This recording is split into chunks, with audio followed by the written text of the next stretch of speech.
સંખેડા પોલીસની મોટી કાર્યવાહી। ભારતીય બનાવટના વિદેશી દારૂનો ₹5.30 લાખનો જથ્થો ઝડપાયો। એક આરોપી ઝડપાયો, એક ફરાર। છોટાઉદેપુર જિલ્લાના સંખેડા પોલીસ સ્ટેશન વિસ્તારમાંથી ભારતીય બનાવટના વિદેશી દારૂના વિશાળ જથ્થા સાથે એક આરોપીને ઝડપી પાડી પ્રોહિબિશન ધારા હેઠળ ગણનાપાત્ર ગુનો નોંધવામાં આવ્યો છે। પોલીસ અધિક્ષક શ્રી આઈજી શેખ તથા મદદનીશ પોલીસ અધિક્ષક બોડેલી ડિવિઝનના માર્ગદર્શન હેઠળ જિલ્લામાં ગેરકાયદેસર દારૂ તથા જુગાર જેવી અસામાજિક પ્રવૃત્તિઓને નેસ્તનાબૂદ કરવા ચાલી રહેલી ઝુંબેશ અંતર્ગત સંખેડા પોલીસ સ્ટેશનના police inspector Shri BS Chauhan અને તેમની ટીમે હ્યુમન ઇન્ટેલિજન્સના આધારે મહત્વની કાર્યવાહી હાથ ધરી હતી।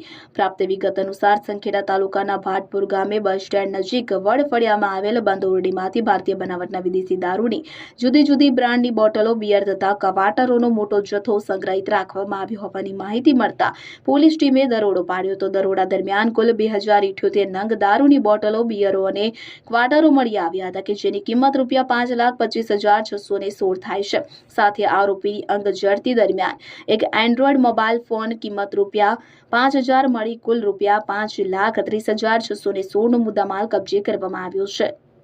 પકડાયેલા આરોપીમાં સંદીપભાઈ ઉર્ફે ભૈલુ નાનજીભાઈ તડવીનો સમાવેશ થાય છે। સાથે ફરાર આરોપીમાં જીતુભાઈ મનુભાઈ તડવીનો સમાવેશ થાય છે। આ મામલે સંખેડા પોલીસ સ્ટેશન ખાતે પ્રોહિબિશન અધિનિયમ હેઠળ ગણનાપાત્ર ગુનો નોંધવામાં આવ્યો અને આગળની કાયદેસરની કાર્યવાહી હાથ ધરવામાં આવી છે। જિલ્લામાં ગેરકાયદેસર પ્રવૃત્તિઓ સામે પોલીસ દ્વારા કડક કાર્યવાહી ચાલુ રહેશે તેમ પોલીસ સૂત્રોએ જણાવ્યું હતું।